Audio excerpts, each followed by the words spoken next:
What's something horrible you've witnessed as a child but did not completely understand, only to discover later in life how horrible it really was? I saw a man put something in a woman's drink at a restaurant. She had gone to the bathroom and he put some powder in her drink. Back then, I didn't know what roofies were, so I thought maybe it was just medicine or something. It sickens me when I think about it now. Walking 20 minutes to school only to pass the liquor store parking lot where you see your dad passed out in the parking lot. At summer camp when I was 8 years old, I remember seeing a camp counselor in his mid-30s stripped down to the nude in the main bunk room surrounded by kids to change into his pajamas. What's even more messed up is he had a huge erection while doing it. I only realized how messed up it was years later. Edit. Added counselor's age. Helped and watched my best friend's dad pack out the house. I was maybe 6 or 7 at the time and had no idea he was ditching wife, kids, job, or any other adult responsibility. He made the task into a game for me and his son. We were taking things to go camping. After we packed up, he told us boys to head back to town, where there was a local parade going on, and not tell the wife mom because it was a surprise. As young as I was, I had no idea of the magnitude of what he was doing. Apparently he cleaned out their bank accounts, money, and valuables. We were just excited to go camping. An hour later, my buddy's life was in ruins and they had to leave the house they were renting and move away. To this day, I have no idea what happened to my childhood friend, his mom, or the dad. It was a pretty despicable thing that guy did. Something was always off about step-uncle Caesar. I saw him grope my older cousins as they ran away at family gatherings. He died after falling down the stairs. Drunk. We found out after his death that he was facing criminal charges for injuries caused by his DUI accident. Back then, they didn't jail people for that. I thought that was bad. But here it is some 20+ years later and my aunt died. I learned at her funeral that Uncle Caesar was molesting his stepson, my cousin. During those childhood years, trouble is, we all complained about Uncle Caesar. No clue why nothing was done about him. Literally no one went to his funeral. My dad and I were going camping when I was 5 or 6 years old. We headed out early, 5 AM or so, and saw something in the ditch a couple houses down from us. We pulled over thinking it was an animal. It was a woman. This woman was missing her entire bottom half of her body. Legs several meters away, she was dead and laying face down in a pool of her own blood. Dad quickly hurried me back into the truck trying to block my vision. We turned around, sped back home, called the cops and waited until we saw their lights over the hill before we headed back out. The entire camping trip, Dad was shaken in a way I had never seen him before. He barely said anything all night. I didn't think anything of it, really. When we got home, my mom told me that the lady had been hit by a drunk driver on her morning walk. She had been hit so hard that her body was severed in the middle. Unfortunately, she was a friend of my parents from way back and they talked at least one a week or so. Now that I'm older with my own kids, it gives me chills thinking about what was going through my dad's mind. All he wanted to do was to get me away from that horror. When I was little, I guess like 6 or something, a friend and I found a man sleeping in the bushes at our sports field. We thought it was some homeless guy that was sleeping there and we thought it was hilarious. We told everyone on the field and showed some of them the sleeping man. My uncle, who works for the police, also came with us when we asked him to come see our sleeping friend. A few minutes later, the game that was playing on the field was cancelled and the place where the man was swamped with police. I thought they came to wake the man up. Turned out a few years later, he was dead. I believe he was murdered in the park that connected to our sports field. Yeah, so I guess I found a dead man when I was 6. I was maybe 3, can't really remember. We were awakened by the siren of the fire truck. We ran to our lawn to see the neighbor's house engulfed in flames. As we're watching, they bring something out and let it on the grass but 20 feet from me. It's small and blackened. It was my best friend's charred body. I remember staring at it until my mom finally realized what it was and took us all back into the house. It didn't really register for a long time.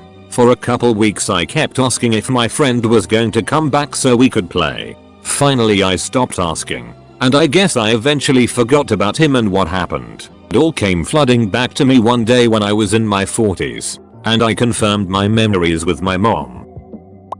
When I was about 6, my mom was driving me and some neighbor kids home from a day at the beach. As we crossed a bridge, there was an old man standing on the side of the road. My mom looked in the rear view mirror after we passed him and noticed he was gone. This was before cell phones, so she pulled over and started flagging down cars. Thankfully, one of the first cars she flagged down had a CB radio and called an ambulance. Meanwhile, my friends and I were looking down at the man, lying on train tracks at the bottom of the bridge. My mom told us he fell and was going to be okay. It wasn't until years later that I found out he had jumped to his death because his wife of 50+ years had just died of cancer.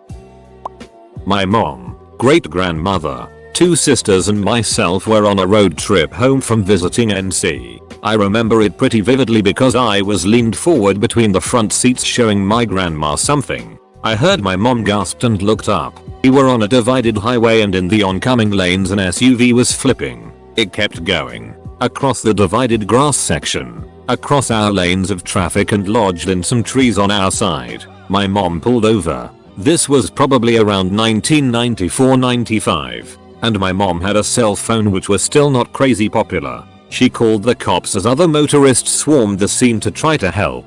I was looking out the window. I remember all this luggage on the ground, just strewn across the ground hanging in the trees. Fairly close to the car there was a squarish green case. As I was looking at it I realized it looked like a sweatshirt. Thought that was pretty weird. Looked closer and I realized it was a body, folded in half. At the time I just pointed it out to my grandma. We left the scene shortly after as we weren't really any help and were just going to be in the ambulance's way. I can still vividly see that body. At the time I didn't associate it with death or even a real person. Later I came to understand that there was no way that person lived. How horrific the accident really was, and how terrifying it must have been for my mom and all the other drivers to see a car flipping uncontrollable into your lane.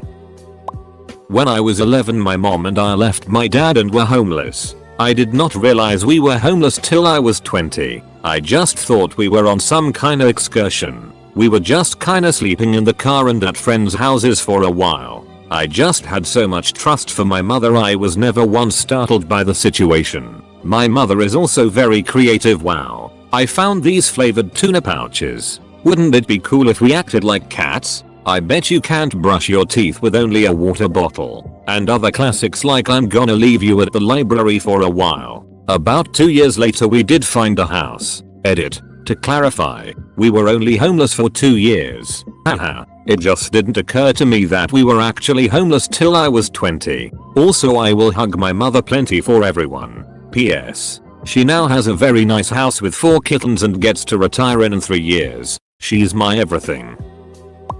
I grew up in Nick and a really nice guy and his wife who lived in our building would watch me after school. They were Puerto Ricans and the husband, Jose, spoke very little English. He was basically my best friend and we would spend our days going on chores and communicating in our own way. One day we are in a bodega and this big dude comes in talking loud and being a bit of a D. Jose literally picks me up, walks me to the back and starts letting me pick out all this junk food I usually can't have. It was awesome and every time I'm like yo Jose this is what I want these hotties like you sure papi, and induces a existential crisis in me. So I'd put them back and further scrutinize my options. Eventually I have my snacks and I'm firm on my decision. That's when I realize Jose is acting really weird and there is a chaotic buzz in the air. I see a pool of blood and the dude who works the register sitting down with all these people around him. Turns out that guy who had come in was a big brolic lunatic with metal pipe. He had beaten the store owner to a pulp, screaming gibberish, all while I was distracted by delicious hostess snacks a few aisles away. We awkwardly paid this dude who was ducked up and bounced. It wasn't until many years later talking to Jose's kids that I found out how dangerous the situation was and how brilliantly he insulated me from it. Edit. Damn. Never had a comment blow up before. Some clarifications. 1. I exaggerated in my telling a bit and was definitely aware that this guy was making a ruckus and folks were arguing with him. But that wasn't too out of the ordinary so I paid no mind because Jose paid no mind. I didn't realize people were getting their heads busted open. 2. This was the early 90s in Nick. I'm sure people will say Nick was safe in the 90s. And it was, at least compared to the 70/80s. But I saw some crazy it as a kid and was actually the victim of some serious beatings. 3. Jose grew up in Puerto Rico and was never exposed to government-sponsored violence or anything that I know of, like some people are theorizing in the comments. That said, he and his family grew up in serious poverty, both in PR and NY. I believe he was probably exposed to IT situations and knew how to handle himself, but he himself was not a violent person. I might not have made it clear, but he was actually an old man with adult children of his own. I don't know if this counts, but my cousin and I were the dumbest ducking children when we were younger. We had a game we played when no one was around. It doesn't have a name and it could have gotten us killed on a couple of occasions. Basically, we would get lollipops and push them down each other's throat. Like actually hold the lollipop stuck and slowly slide the candy down. When I got anatomy in school, it dawned on me how absolutely idiotic we acted as children. I hope the dumb duck DNA doesn't run in family. I have only mild recollection of this, but apparently people were doing a lot of IV heroin sugar around me as a child. When we got to our drug awareness dare type class in the 3rd or 4th grade, they showed us pictures of drugs and needles and stuff with the usual scare tactics. My classmate, confused, asked how the powder could go inside the needle. Ever helpful. My 8/9-year-old self explained that you had to get a spoon and cook it over a candle first until it melted down. My teacher was not happy. We were too poor to afford a sitter, so mom would always take me out on dates with her. On one of her first dates, the guy took us to Chuck E. Cheese, ordered a Hawaiian pizza, then sent it back because he claimed the chef skimped on the pineapple. Then at the end of the meal, he didn't leave any extra money on the table for the waitress like all of mom's other dates. When I questioned him about it, he told me a tip is like respect. It's earned, not given. After that, we played some sake ball and he kicked all our asses. When I asked how he got so good, he told me he came here every night to play. He also knew a lot of the kids on a first name basis. Years later, it came out he prowled Chuck E. Cheese for kiddos to diddle. If we count the age of 15 as being a child, finding my then stepdad covered in his own piss, vodka bottles and pills lying everywhere, I told my mom and she called an ambulance and they got him and my mom went to the hospital with them. Meanwhile, I felt the urge to do something to help my mom somehow. So I cleaned up the room and all the piss and the pills and the vodka together with my then 10-year sister. Only later did it dawn on me that he was a raging alcoholic, dealing with depression, anger issues, and that he had tried killing himself that day. I remember covering my sister's eyes when they took him to the hospital because I instinctively felt that otherwise this scene would burn itself into her memory. She's still grateful for this. 7 years later, since people are asking about him, he was my stepdad and not my dad, and they divorced shortly thereafter. He then emigrated to the US and I've never heard from him ever since. But I found him on Facebook. He seems to be alive at least. My mom has remarried since and my new stepdad is a great guy. My sister and I never talk about what happened though, and I know from my mom that she sees a therapist. But I don't know whether it's due to that or for different reasons. Thank you all for your nice words.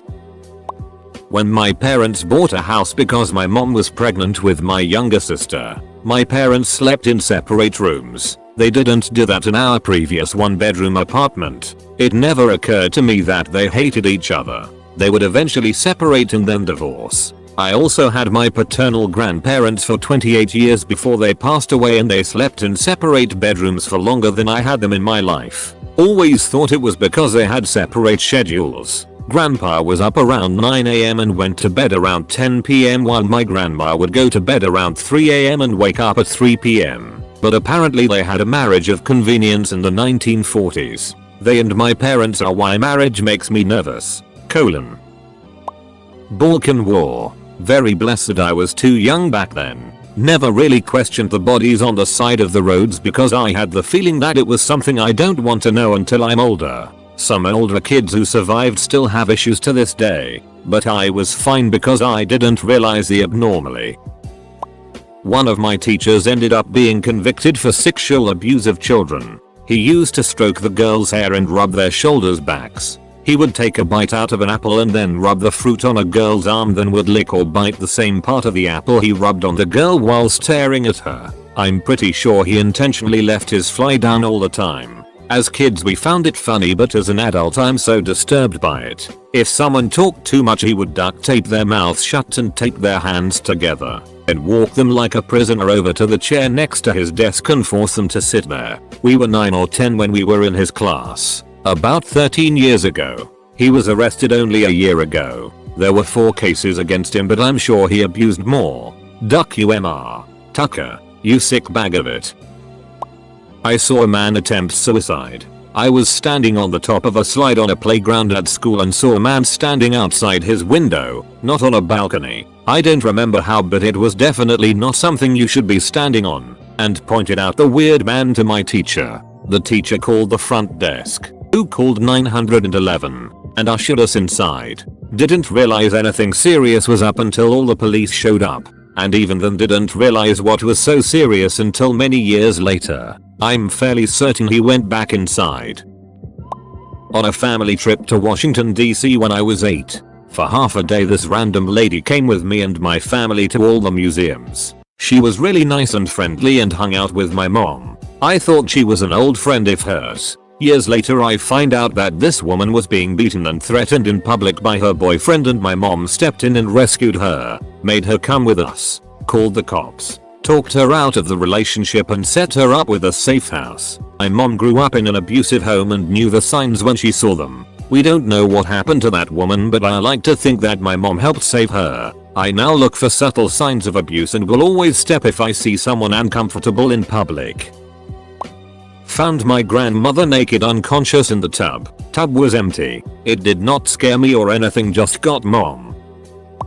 When I was little and my mom was out of the house, my dad would be the one to watch me and my brother. He would just tell us to watch TV and would go off into his room. He would periodically come out of his room and start turning on and off random lights in the house, and he wouldn't talk to us or look at us. When I would go near his room it smelled like really bad burnt popcorn, and I remember it being the worst smell in the world. I would ask him if something's on fire, but he would tell me to just go away. Well, years later in my early teens after my parents' divorce, I finally realized he would smoke crack whenever my mom left. It may not be as horrible as other stories here, but to me that is what tore my family apart and has caused me not see my father the past 7 or 8 years. A girl in my junior high school who was obviously, in hindsight, being physically and sexually abused. She never talked in class or at lunch. She had dreadful hygiene, never bathed or shampooed her hair, walked hunched over all the time. She became pregnant at the end of 7th grade or beginning of 8th grade, so 13 or 14 years old. Looking back, I am sure it was sexual abuse by a close family member, but I was just a kid and didn't get it at all. I always wondered what happened to her, but she just disappeared from school one day. No teacher ever said anything, just that she was gone. I was playing in my backyard when I was 6 or 7 and the 16-year-old or so neighbor boy next door asked me to get something for him that flew over the chain link fence that separated our yards. I obliged, and when I handed it over the fence to him, there was his wiener in all its glory. I ran inside and told my mom, and she called the police. When the police got there they asked what happened, and I sheepishly told her that he showed me his dingaling but it wasn't where it should be. It was all the way up by his belly button, which they found confusing but seemed to figure out pretty quickly. Turns out, that was the first time I had ever seen an erect D, which as an adult, I now know makes the situation even worse to think that boy was turned on when he did that. He told the police his friends dared him to do it and he'd get a skateboard and $50 if he did. But why was he erect? Gross. Edit. Changed next door to next door because I was a momentary doofus who actually does know better. I swear. When my sister and I were kids, about 6 or 7 years old, my dad would have us play a game while my mother was in the hospital. He would have us look for bottles of pills. Whoever found the most one. We had no idea what was going on or why my mother was always sick and in the hospital. We just knew that was the way things always were. She died when I was 9 years old. Fast forward to when I was 17. I was experiencing a really bad part of my life that I'd rather not discuss, and came home crying to my dad. He eventually told me that he understood how I was feeling and told me that my mother was an addict and was making herself sick. At that moment I remembered the long lost memory of the game we played as kids and what it really was. I still swear that I saw someone burying a body in the woods when I was like 14 years old. I was riding my bike on this gravel road way back behind a cemetery in NJ and there was this pose of adult van. A hole with a shovel and a dude moving this body shaped thing covered in a black garbage bag from the van to the hole. Very stereotypical. Exactly what you would see in like an old mob movie or something. He saw me and froze and I just biked home as fast as I could. This was maybe 15 years ago. I remember thinking at the time that it looked like a body, but telling myself that I'm just a kid and it must be a mistake. Looking back on it now as an adult, replaying everything over in my head, I still think it could have been a body. Ducking weird man.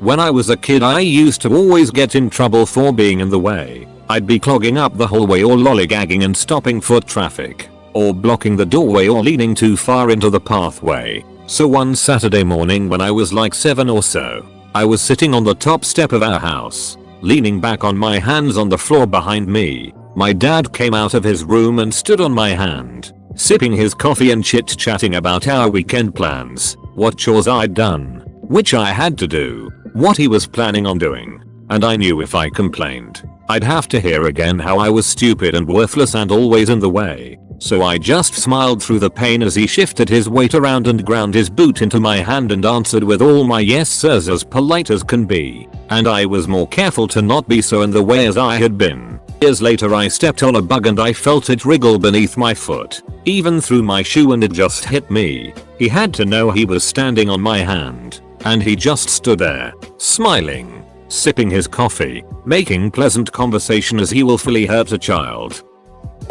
When I was 11 I went on a weekend camping trip with my best friend, her mom, and her mom's boyfriend, who later became my high school principal, Osir DP. On the way we stopped at someone's house because DP said he had to pick up something. I remember walking up to the door and seeing a man with long hair sitting on a couch watching TV and then getting told to go play in his yard while the adults went in. I realized when I was in college that my high school principal took us to buy weed.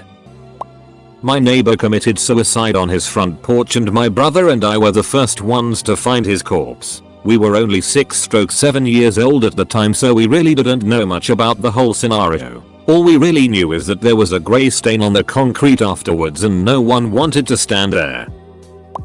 So I have this one memory of my dad bringing me to the races, and it gets really hazy after that, but I have flash memories of my dad getting money from some guy and then being brought away by that guy. My dad told me he was taking me to play while he stayed betting. I don't fully remember what happens after that, but I know I was very upset and very traumatized after. I used to scream and cry whenever dad asked me if I wanted to come with him to the races again after that. It took me about 22 years before that memory resurfaced, but once it did, I realized my dad basically accepted money from a guy so he could sexually abuse me. Another time my older half brother and I were play fighting in our garden.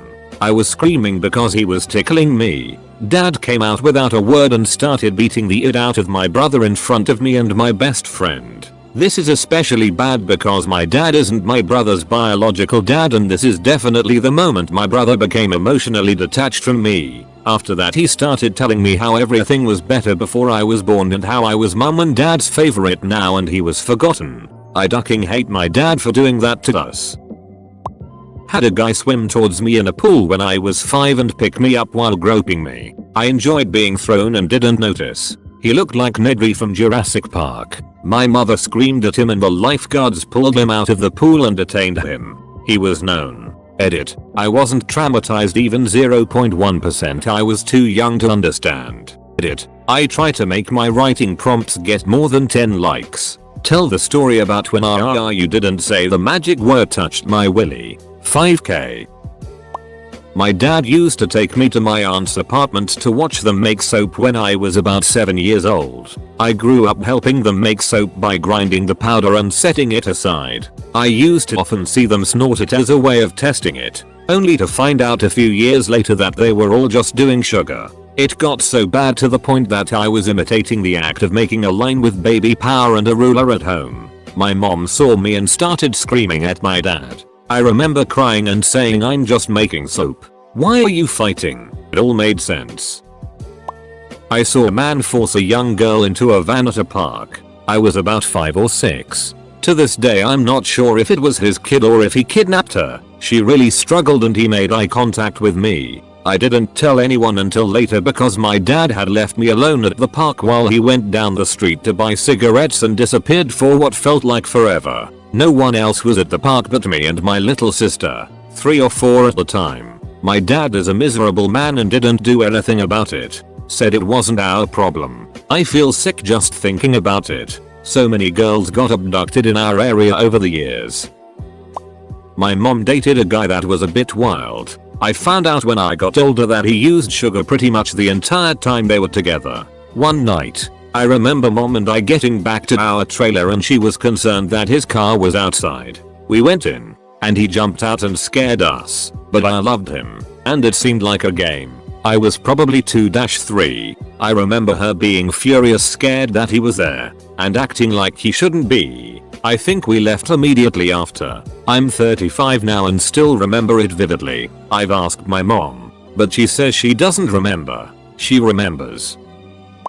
When I was about 9 I was playing outside at a friend's house. There was a row of shops further down her street and we would play ball games behind them when the shops closed because there was a large wall we could bounce our balls off. One evening we went down to play ball and found some money on the ground. We happily ran to her house excited about our luck. On our way back up the street we found some more coins and a few notes. Then some more further up. By the time we got to her door our pockets were full of coins and notes. We ran in to tell her parents about our treasure only to find more money on the floor in the hall inside the house. We lifted it as well and excitedly told her father everything and showed him all the money. He took it off us and said he would give it to the police and I shouldn't tell my parents as we could get into trouble. When I got home I told my parents everything because I was worried the police would come to my door asking about the money. My parents told me to never mention it again but wouldn't let me play with my friend again. I often wonder what was really happened that day.